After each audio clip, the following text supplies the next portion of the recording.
We are live from the Last Out Media Studios. Yes, this is the Breakfast and BodySlam crew, and you're probably wondering what are we all doing here, and what's happening. So before I get into all the details of what's going on, what's the deal with the blue mics, the blue walls, and all that propaganda and all that good stuff, and listen, I just want to open up. First of all, I want to open up Devro Sports. As we were preparing for a big opening weekend here at Last Out Media Studios, we've been some tragic things have happened in our lives. One, I will start with one Matt Klein. He has lost his father in a heart battle with cancer, and I myself have lost my sister. And I think I'm not pursuing it. I'm waiting for the autopsy, but I'm not going to detail that. Yes, I've lost my sister. So Tuesday. So with that happening, I have everybody to thank. I mean, people from Tuesday till today, I've had people reach out to me personally to see how I'm doing, me, my family, to check up on us. I couldn't, thank the world enough for, with maybe 400 to 500 people who've checked in with me, my brothers and my parents to see how we are making out. And, it's been tough. I'm not gonna lie. But me being here and wanting to do this with you guys will help me lift my spirit into a direction. And my sister would want me to do this also. So again, to everyone who's messaged me from my old neighbors, friends, old coworkers, podcasters, broadcasters, all that former athletes. I mean, people have reached out to me personally and wanted to make sure I was okay. But with that all being said, yes, this is Last Out Media Studios. Me and my guys have moved on from our old spot. It was nothing personal. This is what we believe is in the better direction for the team. And speaking with the owners here, with John and Vinny, this has been this is what Devro Sports is about taking to the next level and moving, raising the bar. So again, nothing personal against, our old spot, but this is just for me. And this is the opportune time to take our team to the next level. And we all believe that this is, what we intend to do. So when you see Devro Sports and Breakfast and BodySlam crew working as one here, and trust me, we're going to be working with you guys, and we appreciate the fan base supporting us all the way. So with that being said, let's start the Breakfast and BodySlams crew. I am with my guy to the left, Chio Frost. Chio, good morning. How are you? You guys need a proper welcome to the Last Out Media Studios from Philadelphia, the best damn wrestling show in the land. From all around the land, to and fro, it is the best damn podcast in the world. Welcome to Breakfast and BodySlams. Yes, I see. John picks up the pieces while I was laying low. That's what I'm talking about. We, what I mean? Talk about a warm welcoming. Yes, talking about greasing up the poles early this morning. My man John came out firing, and that's what I'm talking about. I haven't even had coffee yet, fellas. So, wow.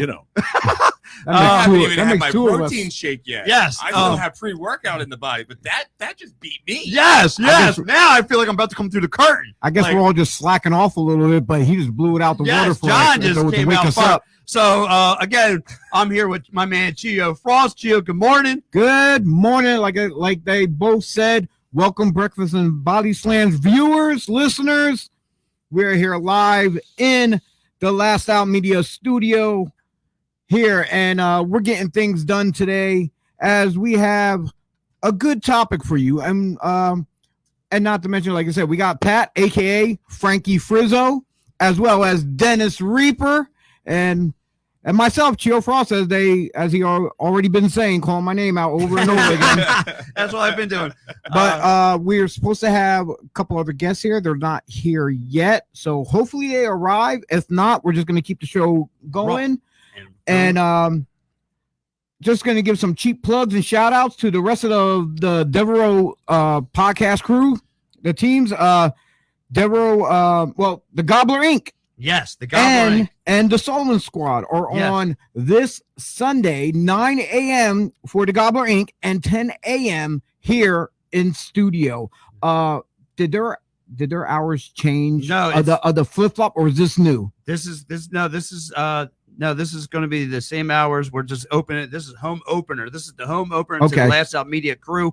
We're excited to get started. I mean, Devereaux Sports is coming out swinging. From here we got 3 more shows. We got 2 tomorrow. We got 1 on Monday. And before we get started into the wrestling talk, I want to say thank you, John Barcher, for waking us up. Our producer of the show. This is going to be a man who's been in the business for a long time with sports radio. The man I'm deeply honored to get and work with. I can't wait for him, Vinny Quinn, John Creighton. I cannot wait to work with these fellas, guys who've been in the game for a long time, guys have experience, guys who have vision, guys who can really help this team out. And this is why one of the main reasons that we're here, and that's why we are here today. And I see my man, good morning, Tom Schmidt, one of my good friends at PennDOT, saying good morning, champion. So Tom, good morning to you too, buddy. But yeah, let's get started. I want to continue. Plus, then the Gobbler and the Solomon Squad, they are practically on every other Sunday. So the fans can out there, they can flip-flop back and forth. And that's at what, 9 a.m. then? 9 a.m. And you said about Mondays, that's Devereaux Sports Plus at 6 p.m. So don't forget to tune in for Devereaux Sports Plus. So we have a great team. I want to give a quick shout-out to our podcast affiliates in the wrestling world. The guys at Tornado Tag Podcast, Anthony and Andy Header, every Friday night, at 9 p.m., the guys over at 2300 Wrestling Podcast, Dave Keener and DB Richards, and one other one that I don't get too frequently to get to listen to, and that's The Wrestle Life with Brutal Bob Evans. He gives a lot of wrestlers out there advice how to better themselves and to move forward in the world of professional wrestling. Right. Now, one of the hot topics of today's show is from our previous show that we had. We did managers, and we had our Mount Rushmore. Yes. And Dennis Reaper chimed in. Oh my God. He wasn't on the show, but he chimed in. He texted me. He gave me his list.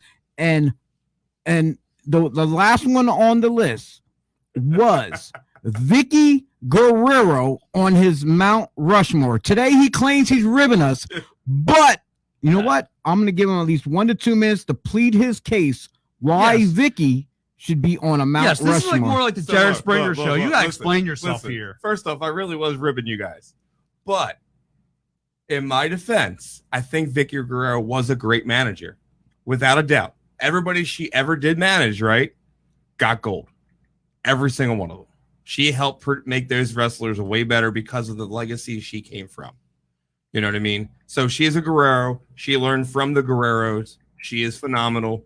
But it was a total rib to put her on there. But I didn't think you guys were going to believe but me. But at this, when you're saying that that she got gold, this and that, that's like having the promoter of a show manage a group and everybody in his group has gold, but that don't mean they deserve it or this and that. No. I was ribbing you guys on the whole Vicky Guerrero thing because this one I thought my brother was an idiot on the show. That comment, made him look like an intelligent man. And there was a toss up. Who was the bigger buffoon? Was it your brother or Dennis?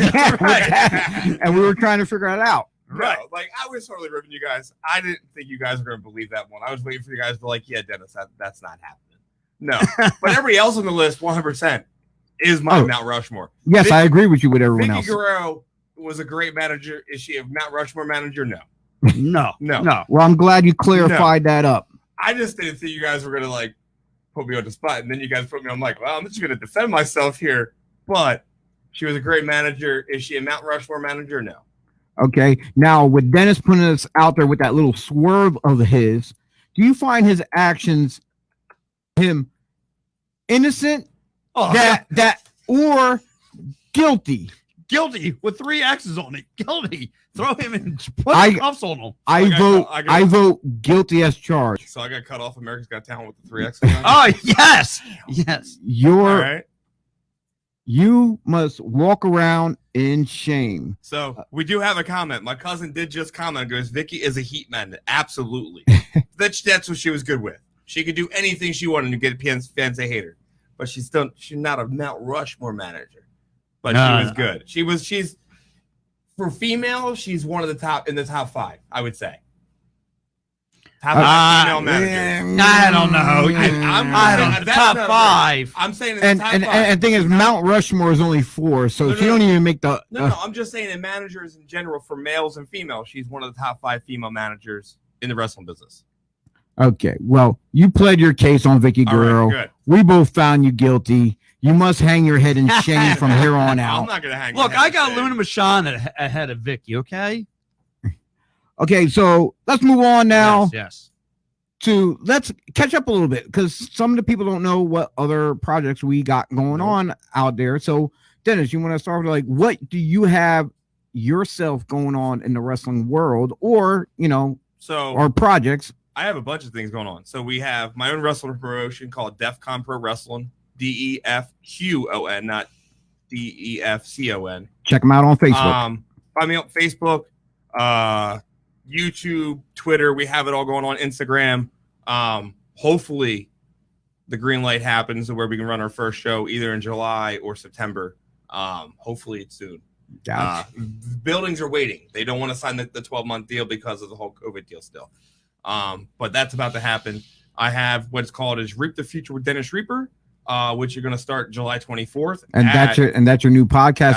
That's going to just be me interviewing young kids that are coming up in the business that want to get out there more. I'm going to have veterans come on, but I want the younger kids to get their name out there. I want to give them a platform to talk, let fans hear who they are, and get them that audience to bring them on and get their name out there a lot easier than what it is nowadays. Because no one really wants to do Facebook anymore. And you said that's starting July 24th. I'm going to do one live July 24th at the Legends of Hamburg. Legends of Hamburg in Hamburg, Pennsylvania. For people who don't know about that's a big pro wrestling fan fest coming up with a whole lot of great legends coming in. They got Blue Meanie, Bill Alfonso, Cowboy Bob Orr, and Tony Gurria. The list goes on and on. I don't have the list in front of me. Well, technically I do, but it's a long list. But if you go on to legendsofhamburg.com, get your tickets. They're only $15. And then right after that, there's Outbreak Wrestling show going on at 6 p.m. And that's $15 too as well if you go to the Outbreak Wrestling page. But if you want the combo and to have a night of fun, well, the fan fest starts at 10 a.m. to 4. Yep. If you go onto the website at legendsofwrestling.com, there's the ticket packs. The combo is only $20. That's it. You save $10 by getting the fan fest and the show in the same evening. And not getting off track, but you also got another project as well. You've been doing for a while now, for a year or two now. Skyberry. Yep, Skyberry Productions. Basically, I film wrestling shows, sporting events, anything, whatever it's needed. I have the equipment. I have studio equipment. I can come anywhere. I've been doing that. Phrasing. I've been doing that for the past year. Still learning the whole editing software stuff. But on top of that, I'm also one of the trainers at ACPW with the young kids. And I'm not going to give a date. I'm just going to give a month. September is the date that we have as a month right now that we know where we going live with the fans in Media, Pennsylvania. Gotcha. I'm looking at our live feed here. I see they have legendsofwrestling.com. The website is actually legendsofhamburg.com. Just letting them know that so they aware of it. Pat. Yes, sir. The boss. What is going on in your life besides us moving to the new studio? I'm sure you got other projects going on. Yes. I mean, look, you know me, I don't sleep, especially when it comes to this stuff. I mean, look, I'm happy to get Breast and BodySlams going, Devro Sports going up and going. We don't stop here. And I mean, look, if all the sports and all that stuff, pro wrestling was my first love. You and I go back many, many years. And listen, whatever we could do, again, like he was talking about ACPW, I have a long, good history with Chris Sutton down there as a promoter. We're very tight. And listen, any of those guys, again, want to explain, and just like Dennis kind of explained about his podcast with the younger guys, if there's anybody out there who wants to, wrestlers, want to come up and share their experiences, this is the place to do it. This is this is going to be the hottest pro wrestling podcast on the planet. That's what I tend to do. That's where I'm going to take it. And, with us here, trust me, we're getting to the moon one way or another. So it takes baby steps. It takes baby steps, and we are striving there one day at a time. But with all that being said, look, Dever Sports, again, it's just we're booming in the right direction as we all are in a group chat together. We see the everyone's believing in it, everyone feels it. The ship is rocking in the right direction. So again, not too many big projects coming up, but sleeping on, not sleep.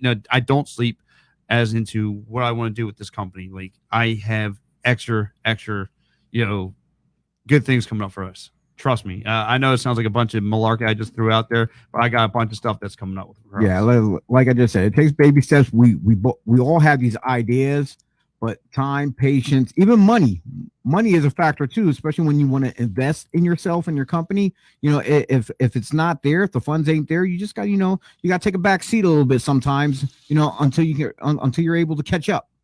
Yeah, and like I said, we've got a great handful of workers on the show as it is. Again, Big James will be here. I know he's notorious for being seen at the Sixers games, but yes, he was a wrestler, and his first love is wrestling. We got Mike Slyer on here, another former wrestler. We've got a handful of good professional wrestlers on deck. We're looking to expand the roster some more.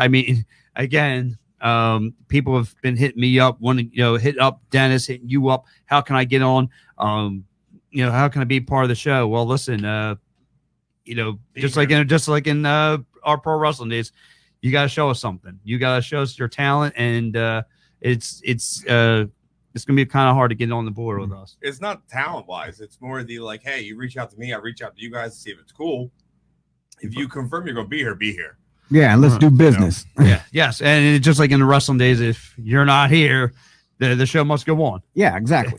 But anyway, with all that being said, look, I see on the show prep today we got wrestling factions. Now this is one of my this is in one of my groups. Me being a pro wrestler, I've been in some factions or stables, if you want to call. Well, before you jump the gun, we will get to our own personal faction, stuff like that.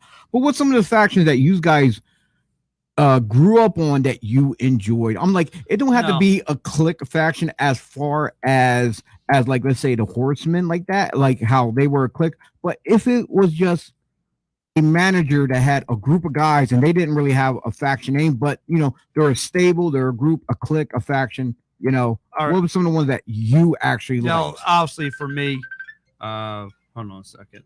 Oh jeez, just a live air. Go ahead. No, that's fine. You take it, Dennis. My thing is, like, I didn't grow up watching wrestling as a kid. I grew up probably in the 90s with it. So the faction that was like the best, faction that was the best for me, that I related to was DX. 100%. Okay. DX was always and always will be my favorite faction and group of guys because we'll come to the door. They weren't meant to be together. It just kind of happened with the whole clique thing, that ring and the whole like curtain call deal, and everybody was all throwing their hands up because they broke the cardinal rule, which we all know is kayfabe. Now was DX, were they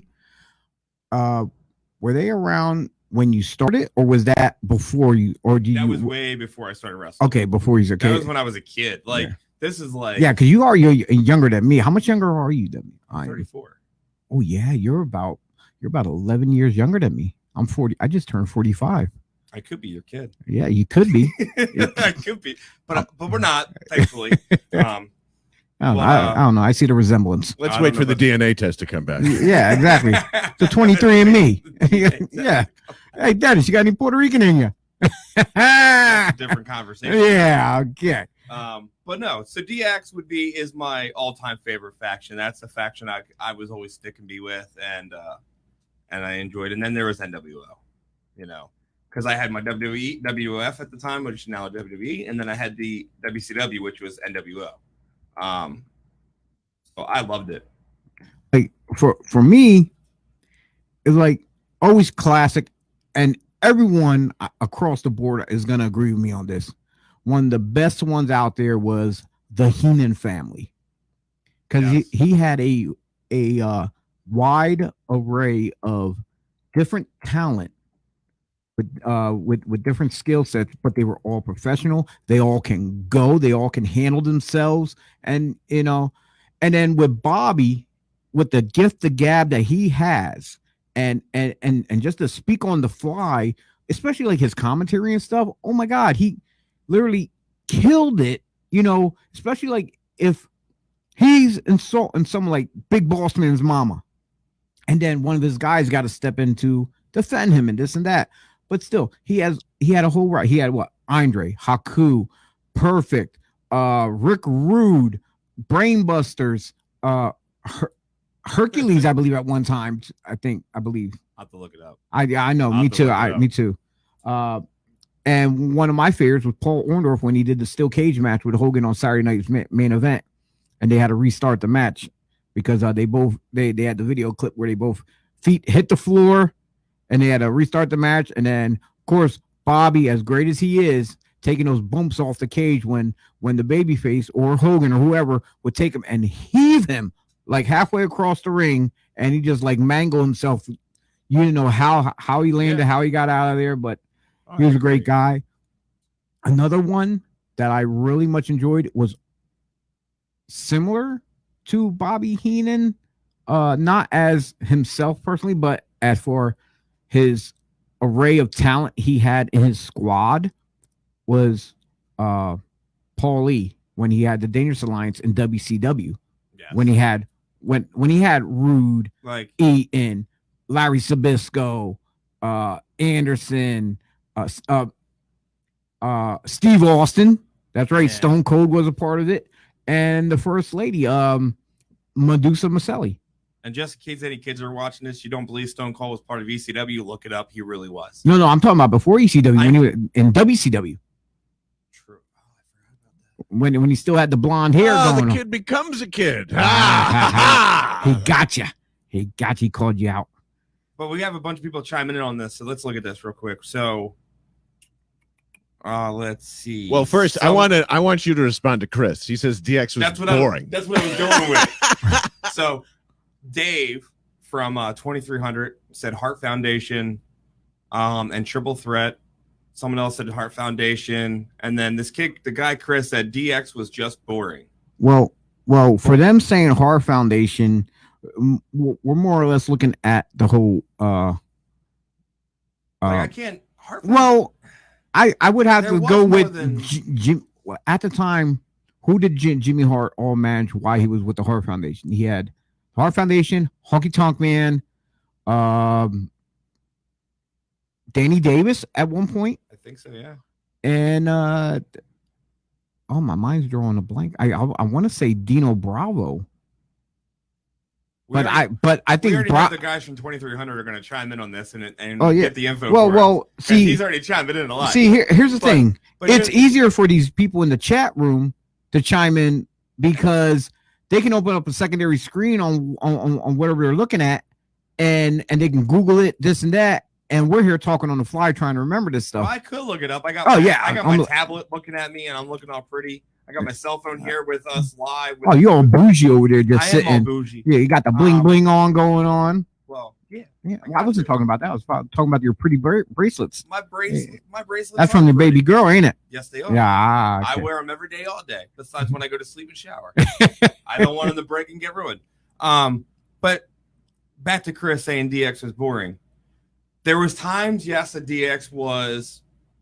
Some fans expect them to always be over the level and be out the door, but sometimes you can't. You gotta bring it back a little bit just so when you do come back out, Well, and yeah. bring that energy. You got to bring. It's a roller coaster, Chris. Well, so- because the baby faces themselves, they got to shine once in a while Yeah. too. Oh, 100%.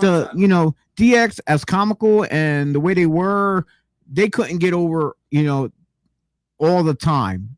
Like even though everybody always wants to be the top guy, the top crew, whatsoever, but it's give and take, back and forth. You got it's devil's advocate for the fans. Yep. You gotta play both sides of the coin. So, but then as time goes on, they were getting away from the whole PG Yes. in wrestling, and sometimes the stuff went a little bit over. Which, like, was there any stuff of when with DX's shenanigans that you felt that they went a little bit too much? No. As a kid, I loved every little bit of it. I know, but now as an adult, when you look back, is there like if you do the PG era, I think probably when they came back and it was just Triple H and Shawn Michaels, it was just them two with the whole drawing, the wording on the screen and taking over WWE and putting the words cock on like the plane and the screen, like messing with them. PG era, parents would have a field day with that. Like, oh, that's not kid friendly. But again, them doing that got so much stuff going on the internet. Like people thought it was hilarious and it was great. But you know what? PG parents We're gonna would be come mad back about that. real quick to this. What we're talking about right we now. have legit the legend in the building right now. Yes. He can deny it all he wants, but I'm gonna say what I say. We have in the room Mr. James Brister. Did I say his? Did you say that? Brister. Okay. All right. Man. All right. Exactly. Dr. Ruthless. Oh my God. I like the greatest times I got to see this man perform was for Liberty All-Star Wrestling when he was working for Bay at the especially a lot of times at the Murphy Rec Center. Yeah. And like he take the shirt off, get all what up, all the women be up in there, like, yeah, all sexy sugar. Oh man. There we go. We got your mic here, got your headphones right here, boss. Oh, I think your headphones falling apart there. It looks like. Oh, shoot. Oh, man. Actually, like, as long as we can hear you guys. Yeah. Yeah. All right, but here's the mic. We were just getting into pro wrestling Thank you. factions. Like, what was some of the ones that you enjoyed growing up as a kid? I can start. Get me catch my breath. No, it's quite all right. I can start right off the bat. The Four Horsemen, because I'm older than you guys, but it was the Four Horsemen that really got me into wrestling like that. Ric Flair, Tully Blanchard, Ole, Arn. Then they brought in Luger. Then they brought in Wyndham after that, and I think that was the greatest. Oh yes, combination of horsemen. most Wyndham. definitely. And them. Then I have to say it. The NWO changed the business Okay. because with the Hogan heel turn, Hall and Nash going to WCW, and nobody expected Hogan to make the heel turn. It was great. Now they screwed it up, putting all the IRS, Big Bubba, all these guys that they And didn't. I understand what you're saying because Buff Bagwell. I just wanted to touch in with it because you're right. I mean, if you would just kept the three, maybe the four guys, fine. I'm cool with that. You could have did 6, and you could have had DiBiase cut it there. Yes, I mean when you have like they were saying in the promo, like you had like 30 limos of guys. So It's just like you had It your was own, too much. you had your own referee. You had Then you split them up. it's like You a had family red, reunion they were having. But red and black was just too much. I want to touch on what James was saying. He said the NWO changed it, which they did because ECW had BWO, Mhm. they had LWO, Mhm. they had the NWO Wolfpack. I mean, there was and then to compete with it, there was DX. That was the ultimate phase. And we were just talking about the DX and we're talking about the highs and lows and stuff. And like it was, and I was asking the question to him was there times when you watch DX, was there times that you would think that with their stuff, did they push the envelope too far on some of the stuff that they did? Okay. Good question.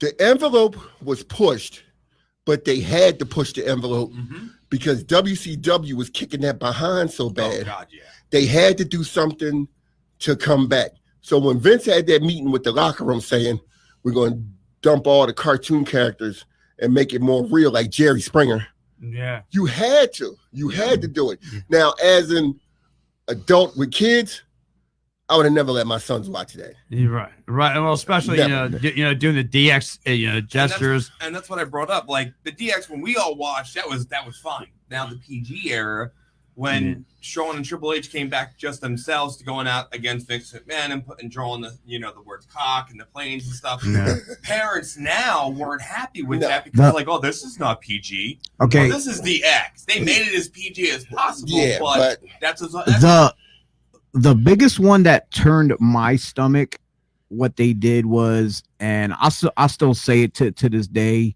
at first as a kid, like, ha ha ha, I'm laughing. Like you said, as a kid, we laugh at certain things, but now as an adult, when you look back on when you certain, look back on it, the one thing that stood out that I did not like was when they were doing the parody of the Nation and X-Pac was in blackface. yeah, exactly. That's the one that I cringed on. Wait, actually a lot of them they was it Road Dogg was doing D-Lo. Yeah. And even Billy Gunn had some bronzer on, and he was doing right. The Godfather. They all dressed up in pretty much in blackface. I totally which was- forgot about that. Yeah, it was an insult. Yeah, actually, that would be a little. Especially that would X-Pac, because he really He did. put the stuff Oh, on. he and- went. Oh, He went. yeah. Yeah, he went all the way in. He didn't just go like a quarter of the way. Nah, he went the whole way, He went 100% and said, "Guess Yes. what? We're doing it this way."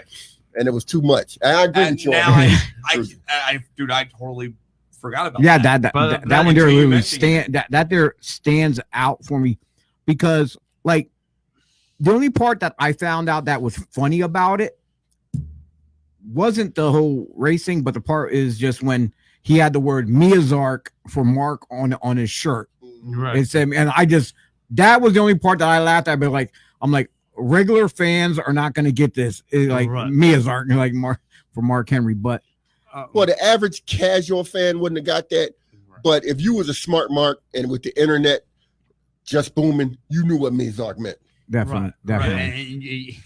Like that was terrible. But I'm looking at the comments here, and our man Chris Rapazzi, who's a big time wrestling fan, says that the Hart Foundation to him looks like it's number one on his list. Now the Hart Foundation with Brian Pillman and I see a couple other guys. One named Dave, another fan of the show, saying Hart Foundation. So apparently there's a lot of people still a Bret Hart fan. And Okay, I forgot about it because when you mentioned Hart Foundation earlier, I was talking about old school Hart Foundation with Danny Davis and Jimmy Hart. When you just mentioned Brian Pillman, it didn't click right away with Bulldog and Pillman and that Hart Foundation. Yes, I love that Hart Foundation. That because it was like why you weren't it was close. It was close. Like, you're not saying their names. Why were you No, not it was- saying their names? Yeah, it didn't click because I was going thinking back, and that's just me because Just like the original too. yeah. And the genius in that was they were heels in the United States, but faces up in in Canada. in Canada, Yeah. They were which I thought put a spin on it that you hadn't really saw before, which was cool. Right. It was cool. They did that pay-per-view in Canada, and then I think Steve took the pin to Brett or whatever, and the whole place went nuts. And then you had 1,000 hearts in the ring at one time. Yeah. But yes. it was a great pay-per-view. So Yeah. it was genius in that.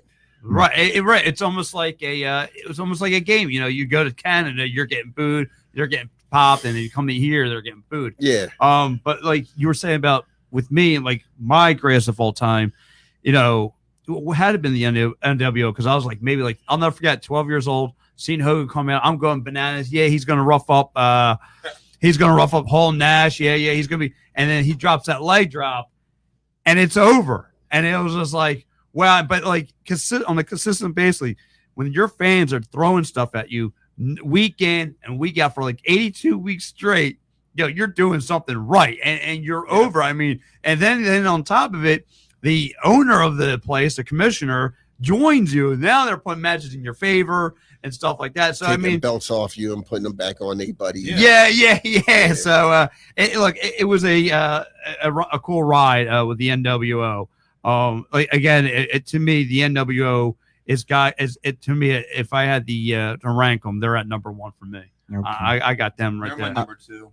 DX is my number one just because I grew up more with DX as a kid than I did with NWO. And I never really knew about WCW at the time. Right. When I was a kid, I knew more about WWE. Well, WWE at the time because I lived with my cousins and them.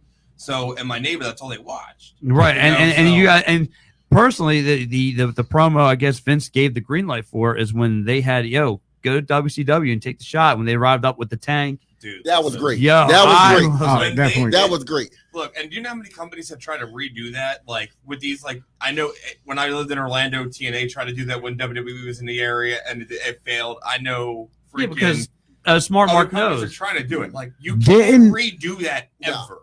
No. Didn't the Elite do something like that to WWE? Yeah. And for them it worked because of who it was. Yeah, that's the thing. You can recreate that thing, but it has to be with the right guys that are that top level guy. Period. Yeah. And the Elite, to be honest, like they are without a doubt some of the top wrestlers in the professional wrestling business. Well, right now they're all AEW. They're all management. But still in ring talent wise, they are still. Oh yeah, they're at the top of their game. So like when they did it, it wasn't like a disrespect shot. It was more like, hey, we are all. This is what we grew up with. We want to recapture. And they did. Did it really do anything for them much? No. But we all still remember them actually pulling it off properly. That's how I see it. I don't see anybody. I've seen other companies do it and just backfired. No, because like again, everyone knows. A smart Mark knows. Like, okay, we've seen this before. You know what I mean? You have to be creative and original to have something if you want to go that route.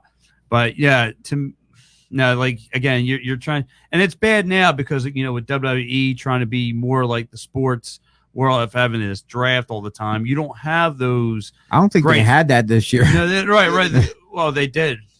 Mm-hmm. See, I don't pay attention a lot. They don't have great stables anymore. I mean, the hottest thing they had was New Day, and after that, it was just kind of like. And the thing I missed, you rode the wheels off of the whole New Day thing. Yeah, it was done. It had to be done because you made enough money off of it. You made a ton of money off something that shouldn't. They was trying to throw in the can that they made work, and I give credit to Big E, Kofi, and Xavier, because they took chicken and made chicken salad out of it. So it was cool. Listen, again, your own cereal. If you watch Big E special, he literally brings that up. Yeah, that they didn't have anything, so they gave him. This is what you're gonna do. They was about to get their papers, and they hated it. They didn't like it. And they went to Vince going with all these ideas. I love the fact the ball's in your court and you got to run with it sometimes. All right, we'll take what you're giving us, but we're gonna keep coming to you with better ideas, and they did. They did. And to be honest, everybody hated New Day in the beginning. It was like you got New Day suck, and now they're one of the highlights of the tag team division in professional wrestling in WWE. Word. Like I still think they are. Yeah. But will they ever be where they were? No.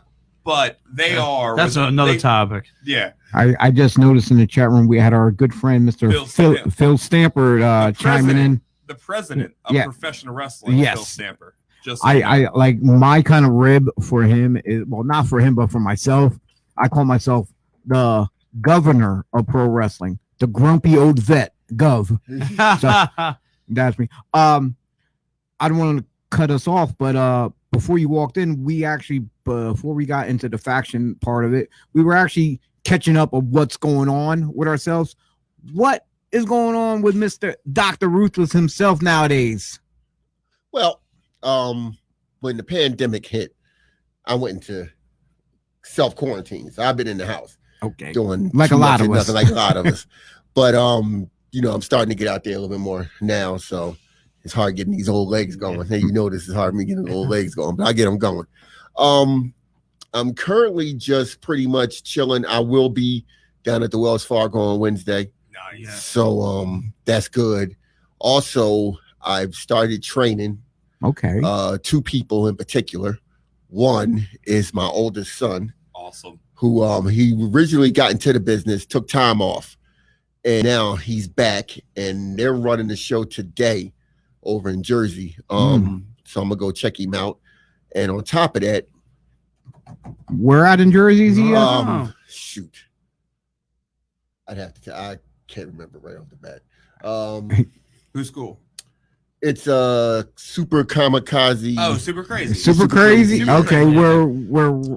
we're good friends with them over there, and Yeah. unfortunately I can't be there today. I was supposed to, Mhm. but I have another engagement.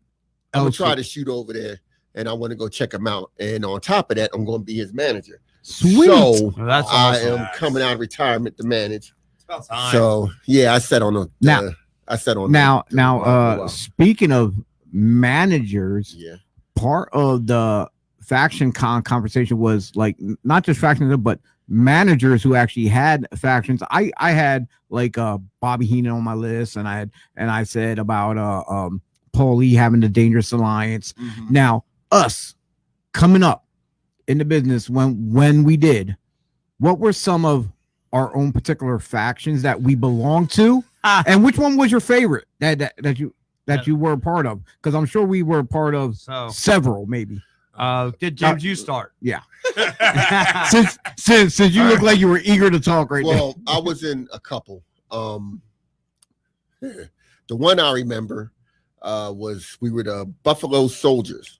So what they did was take all the black guys that was on the roster and put us all together. Really didn't see that one coming. Yeah, and this was a fed that was run by RIP Rock and Rebel. So it was our guys versus his guys, and we had some good matches, but it was what it was. You know, it's pretty much at the end of the show was beat Blackie night, but it was what it was. Also, I was a member of this faction called the Fat Pack, where it was 4 really big guys, and we were doing Damon Feldman shows. It was coming in and crushing everybody. But at the end, you know, we took a powder.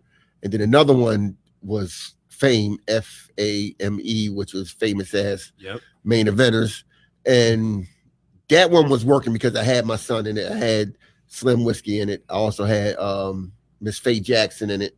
And I had another female. And we all came together, and we was pretty much orchestrating it. And everything was going pretty good. We were like kind of the Annie face, but not quite faces. You're like tweener. Yeah, a little tweener. So we was working it pretty good. So those are the 3 that stuck out the best to me.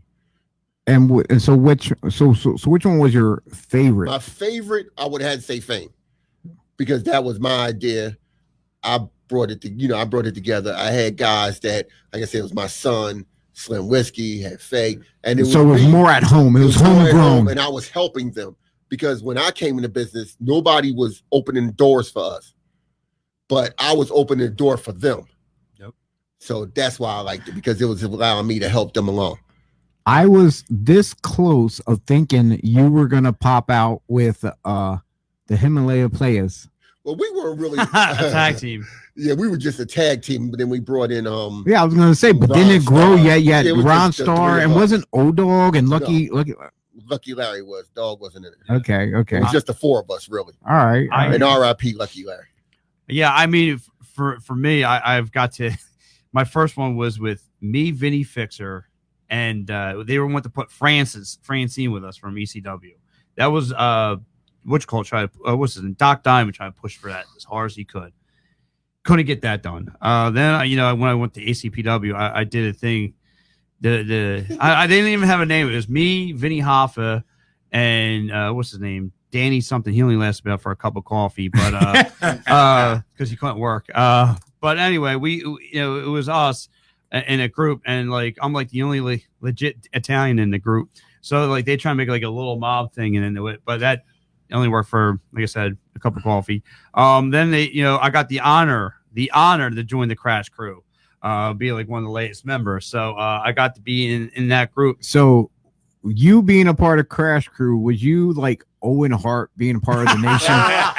Yeah, you can say something. And look, when Charles and Kwame look at you like a nephew or a son, it's a great honor to have. So I mean, those guys really looked after me, and Yeah, I mean that was probably a great time in my life. We got to do battles with the Himalaya players and stuff like that. We got to get a chance to work with those guys. But yeah, it was definitely a good time though.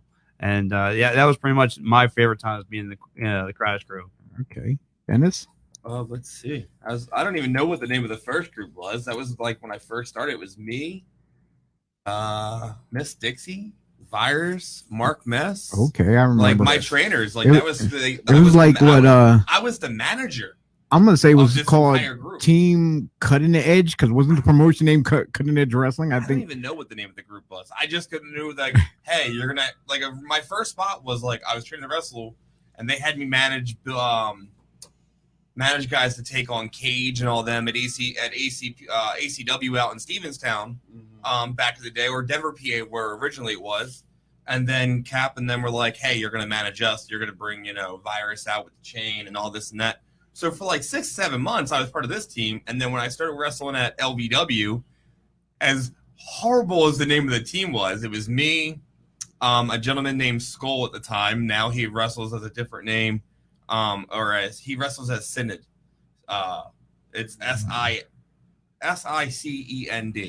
Sicken or whatever. What? But it was me, him, and a guy named Cowboy Death, and we were called Team Cowboy Death. Yeah. What a work name. I had to say that name last because I knew your reaction was gonna be great. This is how this group came out. So like I go to did LVW. he come smoking Marlboros? No. He did a really horrible like knockoff, like tried to be Undertaker and was horrible. Thankfully he retired. So we go to LVW and Bug Carson and Jack Molson at the time were like running the show. So they go, hey, we're gonna put you and this gentleman named Skull and Cowboy Death together. He's not here yet, but you guys go outside and come up with a team name.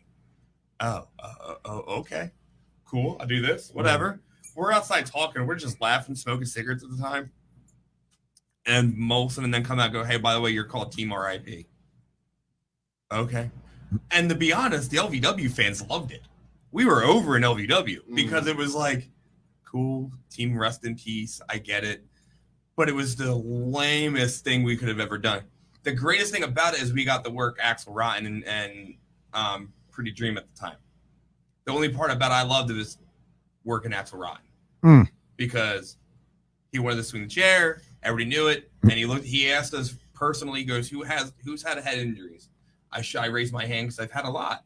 He goes, "Good. Me and you all start off. You're not taking the chair." And he literally worked chain with me. He's like, "Let's work. Let's keep it simple."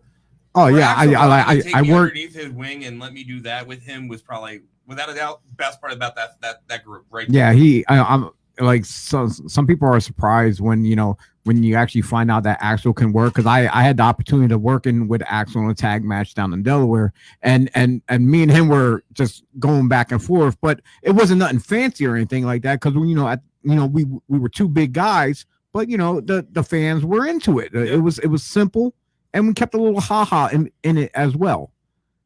Yeah, like I loved it was a great team. I had fun doing it. It made me learn different things because now I went from singles, I went to tag teams, I went into a faction group. So I was learning everything within in less than a year. I was learning different things about groups, like from management role to like wrestling to being okay. Here's the team group I'm in. I'm going to be at ringside. They're in there. So I'm back to the management role, but I'm a wrestler. So I learned everything in a very short span, and it was great because I like things being thrown at me. I like being thrown into the deep end. Yes. It's either sink or swim. And back in when I started, that's how it was. It was sink or swim time. Now you can't do that with these kids because, God, if it's sink or swim, I can't do that. It's you want to be a professional wrestler or you want to pretend to be a professional wrestler? Yeah. What is it? I forgot one. Okay. I also was in Nigeria Nightmares. Yes. And I totally forgot until because I hated it. That's why I forgot about it. But I was with them. But I give credit because RIP Aaron Gainey took an idea that made people feel uncomfortable and exploited it. It was like a car crash. You didn't want to look, but you still looked. And he got it over. And those guys were everywhere. They even worked for Juggalo Championship Wrestling. Yeah, I was you talked about on the one show we had. Yeah. Like, again, me and Aaron were pretty tight. He said, "Listen, I got you booked down here, at the Electric Factory." I said, "What? Really?" He goes, "Yeah." He said, "I'm like, great. Who am I working?" The 7-foot lady over there. I said, "Fantastic." I said, me and her I got to work as a 7-foot lady at the Electric Factory. But back to the Nigerian Nightmares, man. And that look, like you said, it's like a car crash. You don't want to look, but you have to look. But you have to look. You know and what I mean? he really got it over. Yeah. And it was very uncomfortable because it was out of my nature. But yeah. That's when I met you guys, was WWA for the Nigerian Nightmares. Well, you were. I think you were doing your own thing, but you guys were all at WWA. Yeah. But that's when I met you guys all. Yeah. I remember there. Yeah, those for me, I was like, who are these Nigerian Nightmare guys? I didn't realize it was Aaron. I'm like, they had the face paint this on. But at the time, me and JoJo were doing Dark Carnival. Right. So when we're working with the Funky White Boy and JD Smooth for FWF down in Delaware, they're like, okay, you're working Nigerian. I'm like, okay, who? And then next thing you know, we all knew each other. Like, oh damn, it's so. Like, oh shit. And they put us in a nice program where we just worked each other constantly, like just on a bunch of shows. That's good. And we just went to town on each other. And everybody, like all the younger town are like, oh my God, you're working them. I can't believe. I'm like, oh yeah, and we worked them. We worked the younger town as they were marking out because of their character, saying we can't believe you're working them. We just worked them right back. Like, oh yeah, we're gonna take it to them. We don't give a damn, blah blah blah, whatever, because like I said, we all knew each other. We were all friends, so it is what it is. Look, I remember. I'm gonna bring up this because Aaron, without a doubt, we all know, we all loved, and without a doubt, one of the most respected guys in this state, period, that knew Aaron and the Nigerian Nightmares. It was a WWA show. You weren't there. You were at a Sixers game. I know you were at a Sixers game. I even asked, I was like, yo, he's at a Sixers game. Oh, okay. Well, we knew. It was supposed to be me and some young kid at WWA facing them. And at the time, they had me on this huge push. And words out of Aaron to Dino Santa and them was, why the hell is Dennis Reaper in this match? He has this huge push going on. Why are we killing him? And I was like, I want to work them. Like, I wanted to work them. Like, I don't care if I lose. I want to work. Aaron was trained old school, just like I was. Yeah. And everything had to make sense. I understood why he was saying it. Like, and I didn't, like, some guys would take it disrespectful. I understood it. I love him to death for that. He was looking out for you. Yeah. And, they took it out. They took me out of it. They put somebody else in there. And he pulled me aside outside, and him and Chuck, and they were like, look, we love you. There's no point to kill what you have going and the momentum you have because they don't know what they're doing here. Right. And that was like flat out, like they didn't know what they're doing. Like 10 minutes before show, hey, here's who's facing who. No disrespect to Triple WA. And I love them too. Like no disrespect to Dino Santa. No disrespect to Demetrius Arion. No. But what got me, and I worked there for years, and I appreciate what they did. Even when my dad died, they showed up at the funeral. I appreciate that. I'll never forget it. But you can't just put shows together month after month, just like here. Yeah. No. And look, they gave me my first title. And then, like that's flat out. And to be honest, like my first title came randomly. And not just that, they booked like 15 matches. It should be 7 to 8. At tops, totally. Like they've gotten better now. Like I go to I still go to their shows and hang out with the young kids and pass knowledge on and help people with some of their matches. They've got it now. They have the right now. They're down to the T and they got everything going. So and I seen we got the signal. Yeah. So let me say this. About 5. Let me say this, and I'm gonna let you guys.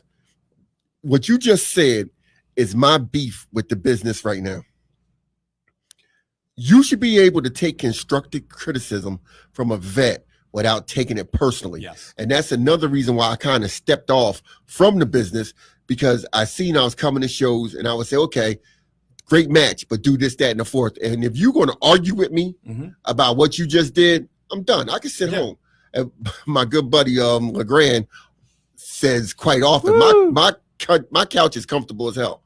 So I can sit on my couch and be home. I don't have to be here trying to help you along. But with my son, what I can honestly say about my son is that he listens. He wants to learn. He'll do whatever. And he doesn't want to do it off my name. He wants to do it because he wants to be his own individual. So that's the main thing. If anybody's listening, if you're trying to get in this business, if a vet pulls you to the side and gives you advice, just listen to him. I did that with the Sandman. I did that with the Pitbulls. I did that with King Kong Bundy. I did that with a lot of people. With Kurt Angle. You name, I did it. I listen and I appreciate the advice. Yes. Just appreciate the advice, soak it in. They're trying to help you along, not trying to put you down. If you're doing something stupid, they're going to tell you so you don't kill yourself. And what you're saying is one of the first things we all learned about this business. I don't know if they're teaching them that now in the school. No. They're not teaching them that. Is to shut your mouth, open your eyes, and open your ears. Yes. And listen, and that's it. You know. And no argument. Yeah, I mean, like, I don't want to, shift gears here, but like with Doc, and I gotta give him his credit, Dr. Ice, Scotty Ice, whatever you want to call him, he actually was the first person to give me the, listen, you got 2 ears and one mouth. Just keep your mouth, whatever they call, go. He's like, because you'll find yourself getting hurt in this way. And I look, again, you were talking about some of the criticism, and I remember, I was like agreeing first two shows, and Bundy sat down, me, Angel Gonzalez, and the guy Chino James for the first time. He sat us all down. He said, listen, you guys want to be wrestlers, start looking like them, start hitting that gym, start doing yourselves some push-ups, start getting yourself together in shape. You guys have to, or else I'm not going to book you. He's like, I need you guys to start looking like wrestlers. And that summer, I went from 250 to 185 quickly. Another thing, really quick. Anybody's out there that's in the business, take off them freaking sneakers and buy some wrestling boots. That irritates the hell out of me. I'm sorry. Now I'm done. Yeah, definitely. Now I see that on TV about it. Now getting back around to myself now this time with some of the factions I belong to. Started out with a group called the Alliance. There was 4 of us. It was short lived. It was all right. I was green at the time, still, So I can't really say it was one of my favorites. I did, the promoter gave me my first tag team championship with Dr. Johnny Wildside there, and Wildside, he is a legend of the Hamburg Fieldhouse as well. What's that sound familiar? What? Hamburg Fieldhouse. Well, that's where we're going to be at on the 24th of July. Hamburg, PA. Hamburg, PA. WWF used to be there. I'm sorry. Yeah. Sorry to cut you off. No, it's all right. And then I was a part of a group. I did a little bit up in Triple WA, Wreaking Havoc, which I took that and we did it a couple other places. It was me, Big Mo, Tony Reyes. I think Hardcore Kitty, who used to perform there, she was actually part of it at one time. That's funny. And I think we actually introduced Draven Blaze as a part of it when he actually turned on the Puerto Rican of DJ Danzar. People would think Danzar was going to go with us, and here it was Draven Blaze at the time. Then we're getting ready to wrap it up soon, about a 2-minute warning, I guess. Okay. Okay, so I'm going to speed through this. I was a part of a group called The New Era up in Grand Slam Wrestling. We did some great things. It was the feud of us against the company, as like any other place has. You got a group try and take out the company. But then eventually the New Era broke free. I actually stopped wrestling because I got hurt then. I was attempting a Frankensteiner off the top rope. And what happened was the ropes were old school ropes, and I didn't get that spring like you do off cables. And here I missed his shoulders, and I came down on the top of like between my shoulder blades and my neck. And the thing was, and he took the boat onto a ladder. So, but the good part about this was it was a last man standing match, so it made it legit when I stood up last. But then as soon as the ref counted 10, I fell. I crashed. So that was my last match. It was my last official match. And then I transcended into managing. And we came up with The Purge. And we had a nice big group of guys that I managed to different championships. Right. Then I started my group started teaming up with Phil Stamper's group, the United Stamper Alliance, USA. Wow. I'm just giving you this really dirty look because of the one last time Yeah, so Got beat up by you. yeah, so yeah, we had so much fun with this. A lot of great angles and stuff. And to this day, I'm gonna say that was my favorite time was with me as the Purge with the Stamper Alliance together as a clique. But you know what? We're about almost up out of time here. We did a great job on our debut. Yes. I'd like to thank John back there for. I'd like to thank you fellas for being awesome. Yeah. No. That's it. And, John, I mean, you woke us up this morning. I mean, I You hooked us up. Listen, you Yeah. missed without a doubt. That was an introduction. I don't Yeah. think. Yes, Like, yes, and I, I'm thankful for it. And you So brought a legend into the building. I actually think he helped us win last night. So I met all the energy. I was so Yes. glad to meet you, man. Thank you for coming and joining us. Yeah, just like I said, sometimes we do get off track. It's freestyle pro wrestling discussion, but we bring it back. Like I said, I'm Chio Frost. We got Dr. Ruthless, Dennis Reaper, Frankie Frizzo. Not Pat today. You're Frankie Frizzo. yes. You got John in the booth. This is Breakfast and Body Slams, and folks, we'll see you at the matches. Yes.